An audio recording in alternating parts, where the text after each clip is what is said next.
देखिए, चाइना का एक सर्वेलांस जहाज जो था वो श्रीलंका के हम्बनटोटा बंदरगाह पर डॉक करने वाला था। अभी भारत के प्रेशर से उसको श्रीलंका ने वहां डॉक करने की यानी रुकने की अनुमति नहीं दिया है। अब समझते हैं ये जहाज क्या था और ये क्या करता था।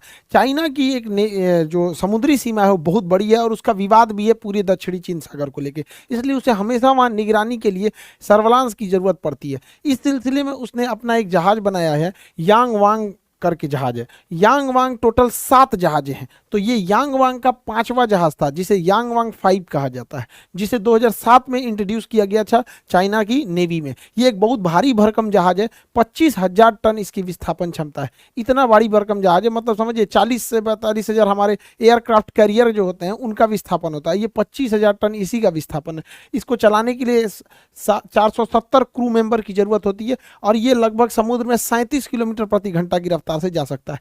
ये 620 फीट लंबा है, इतनी बड़ी ये जहाज है। और ये करता क्या है, तो भाई ये सर्वेलांस का काम करता है। इसके ऊपर बड़े बड़े जो एंटीना लगे हुए हैं, इन्हें किसी भी डायरेक्शन में मोड़ा जा सकता है और ये सैटेलाइट से आराम से कम्युनिकेट हो सकते हैं। और ये इतना खतरनाक है, खतरनाक इन द सेंस मतलब वो जासूसी के रेंज में है कि 750 किलोमीटर रेडियस में ये बैलिस्टिक मिसाइल इतनी रफ्तार से आती है उसको भी ट्रैक कर लेता है, सैटेलाइट की पोजीशन को ट्रैक कर लेता है, कम्युनिकेशन ट्रैक कर लेता है। अगर किसी खास एरिया के पास से गुजरेगा ना तो वहाँ कम्युनिकेशन में क्या सिग्नल भेजा जा रहा है, डाटा भेजा जा रहा है, उसको भी ये मतलब बहुत इजीली डिकोड कर सकता है। तो इसकी पावर बहुत ज़बरदस्त है। भारत के पास भी इसके पास है, बस एक ही है आईएनएस ध्रुव, वो भी पिछले साल हम लोग ने इंट्रोड्यूस किया था वहाँ पर। वो भी इससे वो तो छोटा ही है, लेकिन ये बहुत बड़ा और बहुत हाईटेक है यहाँ पर। इससे भारत को खतरा ही है इस बात से कि ये चीन से चल दिया जुलाई में और इसने अनुमति मांग दिया था श्रीलंका से कि हम आपके यहाँ आके डॉक करेंगे। और ये इसी बीच यहाँ पर खबर आई थी कि ये 11 अगस्त से 17 अगस्त तक श्रीलंका के सबसे निचला बंदरगाह जो हम्बनटोटा है वहाँ पे ये डॉक करेगा। और यहाँ पर ये हम्बनटोटा बंदरगाह पर रिफिलिंग करेगा, अपने सामान वगैरह को भरेगा, रेस्ट करेगा और ये 11 से 17 अगस्त तक यहाँ रहेगा। एक्चुअली हम्बनटोटा जो बंदरगाह है वो श्रीलंका का निचला बंदरगाह है और उसे श्रीलंका ने चाइना की कंपनी को लीज पे दे दिया था। तो यहाँ पर चाइना का डोमिनेंस थोड़ा बढ़ गया, लेकिन ये श्रीलंका भारत से काफ़ी करीब होने की वजह से दोनों साइड से ये भारत के लिए खतरा हो गया, क्योंकि भारत के साउथ में ये वाला एरिया अगर आप ध्यान से देखेंगे ना तो यहाँ बहुत बहुत इंपॉर्टेंट चीज़ है जिससे कि भारत को इससे खतरा महसूस होने लगा था। आप देखिए ये श्रीलंका है यहाँ पर और श्रीलंका से यहाँ जस्ट थोड़ी सी दूरी पे अगर हम देखेंगे तो यहाँ कुडानकुल्लम परमाणु रिएक्टर है और यहाँ कल्पक्कम परमाणु रिएक्टर है। तो हमारे दो परमाणु रिएक्टर के पास आकर कोई इतना भारी भरकम जासूसी जहाज, वो भी 1 हफ्ते तक रहे, जिसका इतनी भयानक मतलब क्षमता है, फ्रीक्वेंसी किसी भी को ट्रैक कर सकता है, इसलिए ये भारत के परमाणु रिएक्टर्स के लिए खतरे थे, क्योंकि एंटीना को किधर भी मोड़ा जा सकता है और ज़मीन पर इसका रेंज बहुत दूर तक का इसका रेंज आ जाता था। तो इसके रेंज में ये आराम से यहाँ से इन पर रेकी की जा सकती थी और एक खुफिया जानकारी चाइना को मिल जाता। इसके अलावा अगर देखिएगा तो यहाँ पर ये सैटेलाइट से टच में रहता है और सैटेलाइट से टच में रहने के बाद जब इन दोनों को पैरेलली यूज किया जाता है ना, बहुत खुफिया जानकारी को ये लोग जुटा लेते हैं। सैटेलाइट किसी एक एरिया को जाके वो वर्टिकल देखता है, इस तरह से ऊपर से देखता है, और ये साइड से अगर देख लेगा तो डाटा काफ़ी क्लियर हो जाएगा। नीचे हमारे 6 बड़े बंदरगाह थे यहाँ पर, आप देखेंगे यहाँ से मंगलौर है, कोची है, यहाँ पे एन्नौर बंदरगाह है, चेन्नई बंदरगाह है, विशाखापट्टनम बंदरगाह है, ये सब इसके रेंज में आ जाते थे। और बंदरगाह जो होते हैं बहुत बड़े होते हैं, इसमें अलग अलग टर्मिनल होता है। ऐसा नहीं कि जहाज ले आके लगा दिए, जैसे देखिए यहाँ पे कुछ जहाज खड़े हैं, ये अलग टर्मिनल है, ये एक अलग टर्मिनल है, यहाँ लगाएंगे तो एक अलग टर्मिनल हो जाता है, यहाँ अलग टर्मिनल है, उस तरह से देखेंगे तो यहाँ अलग टर्मिनल है। तो बंदरगाह के पास जहाज ला देना बड़ी बात नहीं होती, जहाज तो बस यहीं तक ला सकते हैं पानी वाली जहाज का। उसके बाद उस बंदरगाह जो होता है वहाँ के कैप्टन अब उस पर चढ़ते हैं ताकि वो किस टर्मिनल पे ले जाना है लगा सके। तो ये छोटी छोटी जानकारियों को भी वो इकट्ठा कर सकता था कि किस तरह से कम्युनिकेशन करते हैं, क्या कोड होता है, कितना यहाँ पर फ्यूल कैपेसिटी है, क्या चीज़ है, मतलब टोटल ये अगर आपका डाटा ही लीक हो जाएगा तो पता ही चल ही जाता है यहाँ पर। और बंदरगाह काफ़ी सिक्योर, देखिए बंदरगाहों के पास अंदर जाना काफ़ी मुश्किल होता है, यहाँ पे इतने छोटे एरिया में ये जहाज़ों को डॉक किया गया है।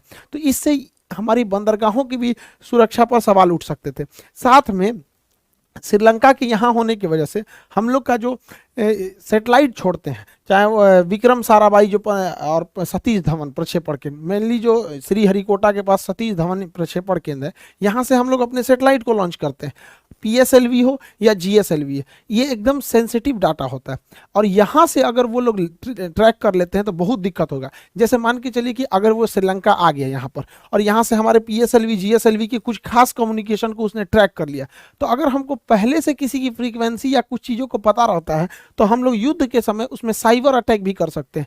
तो युद्ध की स्थिति में अगर ये साइबर अटैक करके इसके पाथ वगैरह को डिस्टर्ब कर सके तो एक बहुत करोड़ों का घाटा लग सकता है। इसलिए हम लोग को इतनी ज़्यादा चिंता थी।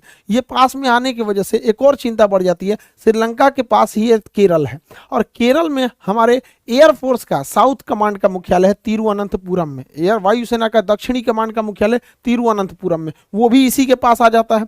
और साथ में नौसेना का दक्षिणी कमांड कोची, वो भी इसी के दायरे में आ जाता था। इस वजह से भारत की चिंताएं इतनी ज़्यादा थी कि अगर ये पास आके इतने लंबे समय तक रुक जाता है तो भारत के लिए ये सच में चिंता का विषय है। भारत ने इसका विरोध भी दर्ज कराया था श्रीलंका के सामने। तो श्रीलंका ने पहले कहा था कि ठीक है, इस जहाज को हम रुकने देंगे, इसके रडार बंद रहेंगे। तो श्रीलंका के पास ऐसा कोई टेक्नोलॉजी नहीं है जिससे पता चल सके कि इसके रडार चालू है या बंद है, और ये चालू कर ही लेगा तो मना थोड़ी कर सकते हैं, क्योंकि वो बंदरगाह को श्रीलंका के बंदरगाह को चाइना ने ही डेवलप किया था। श्रीलंका की मजबूरी क्या है कि श्रीलंका के ऊपर चाइना का $7 बिलियन का कर्जा है। ये एक बहुत बड़ा मात्रा में कर्जा हो जाता है। दूसरा, श्रीलंका अगर भारत के फेवर में जाता है तो हो सकता है कि चाइना उस पर लोन रिकवरी का प्रेशर बढ़ा दे। साथ में श्रीलंका को बचाने के लिए बेल आउट पैकेज की जरूरत है जो IMF देगा, और IMF में चीन का भी एक अच्छा खासा दबदबा है। तो इसलिए श्रीलंका जो था भारत और चीन को बैलेंस करके चल रहा था, लेकिन इससे भारत के इतने बड़े बड़े खतरे हो सकते थे, इससे भारत सरकार ने श्रीलंका को अवगत कराया। तो श्रीलंका मनाने की भी कोशिश किया भारत को कि यहाँ बस पेट्रोल भरने आ रहा है, ये करने आ रहा है। तो भारत सरकार ने भी कहा जो उसको भरना है तो यहाँ सिंगापुर से भर के चला जाए, यहाँ पर ग्वादर में चला जाए, यहाँ से लेके चला जाए, यहाँ पे किसी और जगह पे लेके चला जाए। तो इससे भारत ने श्रीलंका पे दबाव बनाया, और श्रीलंका पर यह दबाव काम भी आया। भारत के दबाव में श्रीलंका ने मना कर दिया कि आप हमारे यहाँ डॉक नहीं कर सकते, हमको ये नहीं करना है, क्योंकि अभी विकट परिस्थिति में श्रीलंका की भारत ने बहुत ज़्यादा मदद किया था।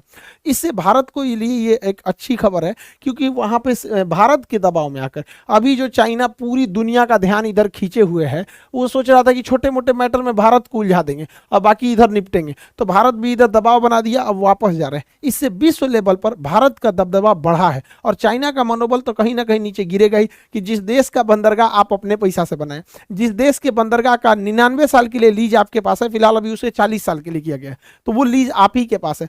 श्रीलंका की सरकार ने परमिशन भी दे दिया था, आपका जहाज चल भी दिया था यहाँ से, और यहाँ रिफ्यूलिंग के लिए उसके सामान भी रख दिए गए थे, और भारत के एक बार कहने से उसने सारा वापस कर दिया। तो एक तो ये प्रेशर श्रीलंका ने हमारे फेवर में श्रीलंका ने ये डिसीजन को लिया है। लेकिन इसके साथ एक और चीज़ सोचने की जरूरत है कि भारत हमेशा कब तक हम बस दूसरे का जवाब देते रहेंगे। चाइना ने ये किया तो हम उसका जवाब देंगे, पाकिस्तान ने ये किया हम उसका जवाब देंगे। अब वक्त आ गया है कि हमें एग्रेसिव होना चाहिए, और ये दिखाता है कि भारत की अब दबदबा क्या है कि श्रीलंका इतना कर्ज तले दबने के बावजूद भी चीन से भिड़ने के लिए तैयार हो गया, और भारत ने भी उसकी बहुत मदद की थी। हालांकि श्रीलंका का ट्रैंकोमाली जो हम आपको बहुत पहले वीडियो में बताए थे कि जो ऑयल रिजर्व है यहाँ पे टैंकर है, उसे भारत ने ही लीज पे ले लिया है। तो ये भारत की एक तरह से कहिए तो कूटनीतिक जीत है।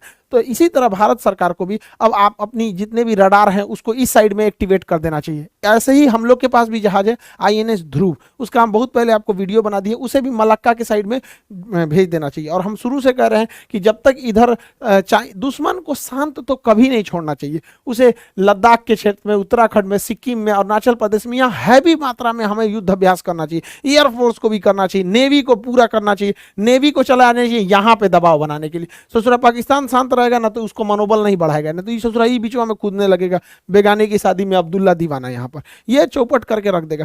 नेवी, एयरफोर्स सबके साथ मनोवैज्ञानिक दबाव लगाना चाहिए। आप खुद से जरा सोचिए, चाइना इधर की ओर भीड़ रहा है, और इसने के बावजूद चाइना ने जापान के एरिया में भी मिसाइल मार दिया है, और भारत को भी धमकाने की ये कोशिश थी कि तुम आगे आगे मत आना वरना हम तुमको भी देख लेंगे। वो अलग बात है कि देखने के चक्कर में हम खुदे देखा गया वो चला गया बेइज्जती करके। लेकिन ये सोचना चाहिए कि एक देश कितना एग्रेसिव है, इतना एग्रेसिव होने के बावजूद हमें सॉफ्ट नहीं रहना पाएगा, हमें अपने तीनों सेनाओं को आगे मोबिलाइज करना होगा। आई होप आप इसे समझे होंगे। हालांकि इसके आने से उतना भी बड़ा खतरा नहीं था, एक तरह से ये आता तो हम लोग इसकी भी तो जासूसी कर लेते कि ये ससुरा कितना फ्रीक्वेंसी छोड़ रहा है। तो ऐसा नहीं है कि हर सिक्के के दो पहलू, किसी चीज से आपको लॉस भी होता है तो फायदा भी होता है। तो इसमें क्या था कि हमको फायदा कम था कि ये कितनी फ्रीक्वेंसी यूज करता है, क्या है, ससुरा इसी का जासूसी हो जाता। हमारा इसरो इतना से तगड़ा है वहां पे, हमारे यहाँ पे भी एक से एक मतलब रडार जैमिंग सिस्टम है। तो ये, लेकिन हाँ ये था कि हमारी अगर 10% फायदा होता तो 90% लॉस हो जाता, और ये हमारी एक तरह का मनोवैज्ञानिक जीत है। आई होप आप इसे समझे होंगे। मिलेंगे नेक्स्ट क्लास में। जय हिंद।